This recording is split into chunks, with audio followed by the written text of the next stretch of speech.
सुप्रभात प्यारे बच्चों कैसे हो आप।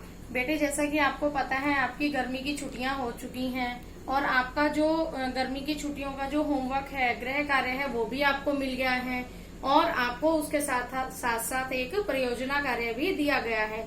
तो उसे आपने दोनों कामों को बहुत सुंदर तरीके से करना है और बड़े अच्छे तरीके से आपने उनको रख लेना है संभाल कर। तो बेटे आज हम अपनी वीडियो में करेंगे पार्ट 3, व्याकरण का पार्ट 3 हमने थोड़े दिन पहले किया था और आज भी हम उसी को जारी रखेंगे उसकी पुनरावृत्ति के तौर पर। ठीक है, तो आज हम उसकी पुनरावृत्ति करेंगे, दोहराई करेंगे। आइए मेरे साथ आपकी कक्षा में चलते हैं। तो सबसे पहले मैं आपको यही कहना चाहूंगी कि मेरी इस वीडियो को लाइक करें, शेयर करें और मेरे चैनल को सब्सक्राइब करें, जिससे कि आपको आगे आने वाली सारी नोटिफिकेशंस मिलती रहें। ठीक है, तो उसके बाद आपको कोई भी जानकारी या कोई भी आपकी दिक्कत, कोई परेशानी है तो आप मेरे कमेंट बॉक्स में जाकर लिख सकते हैं अपना नाम, रोल नंबर और अपना सेक्शन। ठीक है, ये सब लिखकर आप मुझसे पूछ सकते हैं। मैं कोशिश करूंगी कि मैं जल्द से जल्द आपके प्रश्नों के उत्तर दूं। आइए आपकी हिंदी की कक्षा में चलते हैं।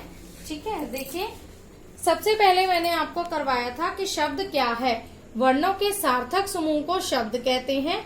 ये देखिए, ये वर्ण दिए गए हैं अलग अलग देने पर इनका कोई अर्थ नहीं होता। जब हम इन्हें जोड़ देते हैं तो एक ये सार्थक समूह बन जाता है। देखिए कमल, क अ म अ ल अ, कमल।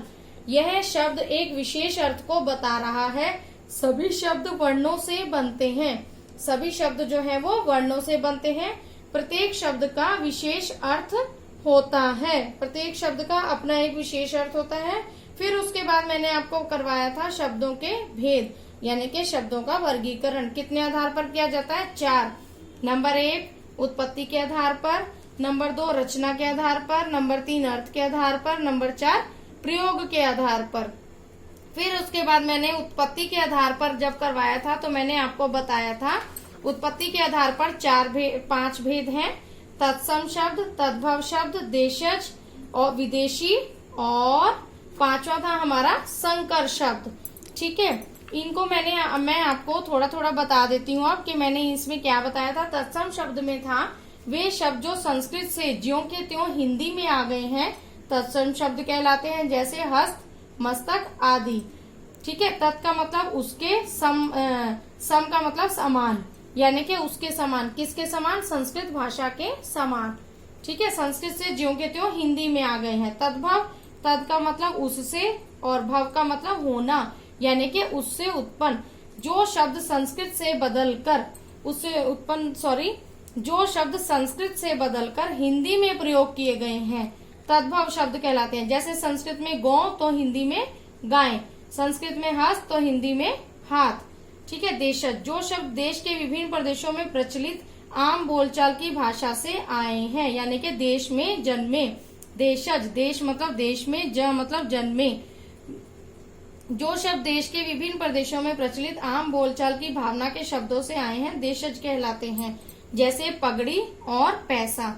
विदेशी, जो शब्द हिंदी या संस्कृत के नहीं, हिंदी के नहीं है, वो संस्कृत के नहीं है, बल्कि अंग्रेजी, अरबी और फारसी भाषाओं से लिए गए हैं और हिंदी में प्रयोग किए गए हैं। जैसे स्टेशन अंग्रेजी का शब्द है, किताब अरबी भाषा का शब्द है, नमक फारसी भाषा का शब्द है। ठीक है, ये था विदेशी शब्द। उसके बाद हमारा पॉइंट आता है संकर शब्द। जो शब्द दो भाषाओं के मेल से बनते हैं वे संकर शब्द कहलाते हैं। जो दो शब्द अलग अलग भाषाओं के मेल से बनते हैं, जैसे टिकट, घर। टिकट जो है वो अंग्रेजी भाषा का शब्द है और घर जो है वो हिंदी भाषा का शब्द है। ठीक है, उसके बाद हमारा था रचना के आधार पर। रचना के आधार पर हमारे 3 भेद हैं, रूढ़, यौगिक और योग रूढ़। रूढ़ शब्द कौन से थे? वे शब्द जिनका एक निश्चित अर्थ होता है और वे स्वयं में पूर्ण होते हैं और उनके खंडों का कोई अर्थ नहीं होता। देखिए रात, घर, अगर आप इन्हें अलग अलग कर देंगे तो इनका कोई मतलब नहीं रह जाएगा, वो अपने आप में ही पूर्ण है। ठीक है, यौगिक शब्द, यौगिक अर्थात योग से बनने वाला है। योग मतलब जोड़ कर बनने वाला। वे शब्द जो 2 या 2 से अधिक शब्दों के योग से बनते हैं, जोड़ से बनते हैं, यौगिक कहलाते हैं। जैसे गंगा जल, रसोई घर। रसोई घर को देखिए, रसोई प्लस घर, गंगा जल, गंगा प्लस जल। योग रूढ़, वे शब्द जो यौगिक होते हुए भी विशेष अर्थ प्रकट करते हैं। मैंने आपको बताया था कि पूरे ब्रह्मांड में जो एक ही दिखाई दे, जैसे देखिए योग रूढ़, जो शब्द, वे शब्द जो यौगिक होते हुए भी विशेष अर्थ को प्रकट करते हैं, योग रूढ़ शब्द कहलाते हैं। इनके टुकड़े भी किए जा सकते हैं, जैसे नीलकंठ, नीला है कंठ जिसका, अर्थात भगवान शिव।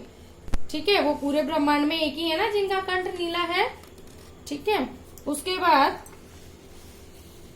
बाद था हमारा अर्थ के आधार पर अर्थ के आधार पर सार्थक और निरर्थक। निरर्थक का मतलब है जिसका कोई अर्थ नहीं होता, और सार्थक है जिसका कोई अर्थ होता है। इसके अंतर्गत कौन कौन से थे? एकार्थक, जिनका केवल एक अर्थ होता है, अनेकार्थक, जिनके एक से अधिक अर्थ होते हैं, समानार्थक या पर्यायवाची, एक ही बात है, ऐसे शब्द जिनके एक जैसे अर्थ को प्रकट करते हैं, जो एक जैसे अर्थ को, नाम अलग अलग है लेकिन उनका अर्थ एक ही है। और विपरीतार्थक क्या था? ऐसे शब्द जो एक दूसरे का विपरीत यानी कि उल्टा अर्थ बताते हैं।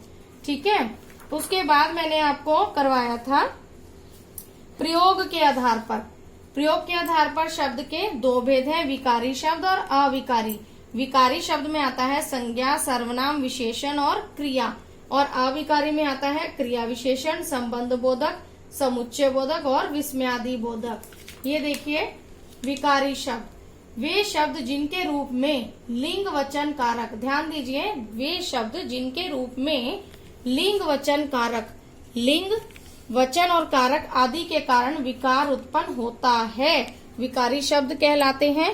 जैसे अगर मैं कह दूं लड़का फल खाता है और उसके बाद में वाक्य बना दूं लड़की फल खाती है, आ गया ना लिंग परिवर्तन, लड़का का क्या हो गया? लड़की। ठीक है और लड़का पुल्लिंग, लड़की स्त्रीलिंग और लड़के बहुवचन। ठीक है, इसमें है तीन चीजें, तीन ही चीजें अविकारी में है। लिंग वचन कारक, इसमें परिवर्तन होता है, अविकारी में परिवर्तन नहीं होता। वे शब्द जिनके रूप में लिंग वचन कारक आदि के कारण परिवर्तन नहीं होता वो अविकारी कहलाते हैं। जैसे आज, इसके अंतर्गत कौन कौन से थे? इसके अंतर्गत थे हमारे क्रिया विशेषण, जैसे आज, इधर, उधर, सचमुच, कैसे, इन शब्दों को आप बदल नहीं सकते। संबंध बोधक में भी के साथ, के और, के निकट, इन्हें भी नहीं बदल सकते। समुच्चय बोधक तथा, लेकिन, और, की, या। विस्मयादि बोधक अरे, वाह, हाय, छी, इन शब्दों को आप बदल नहीं सकते, अर्थात इनमें लिंग पर वचन और कारक के कारण परिवर्तन नहीं होता। उसके बाद सबसे बाद में मैंने आपको करवाया था ये पद, शब्दों के योग से वाक्य बनते हैं। मैंने आपको बताया ना पहले, क, अ, म, अ, ऐसे अगर आप लेंगे तो वो पूरे क्या बन जाएंगे? शब्द बन जाएंगे। लेकिन अगर बहुत से शब्द दे दें, जैसे मैं आपको कह दूं कक्षा में पढ़ती हूँ, कक्षा में पढ़ती हूँ पहली मैं, इस तरह से मैं अगर आपको दे दूं तो आप कोई वाक्य नहीं बनेगा। लेकिन अगर आप इन शब्दों को जोड़ेंगे तो एक वाक्य बन जाएगा कि मैं पहली कक्षा में पढ़ती हूँ, या मैं, आप अपने आप को ही लीजिए, मैं छठी कक्षा में पढ़ती हूँ। ठीक है, या पढ़ता हूँ। शब्दों के योग से वाक्य बनते हैं। बन गए ना बहुत सारे शब्दों के योग से वाक्य। जब शब्दों का प्रयोग वाक्य में किया जाता है तब वो पद कहलाते हैं। जब उन्हीं शब्दों से वाक्य बन जाएगा तो वो पद कहलाएंगे।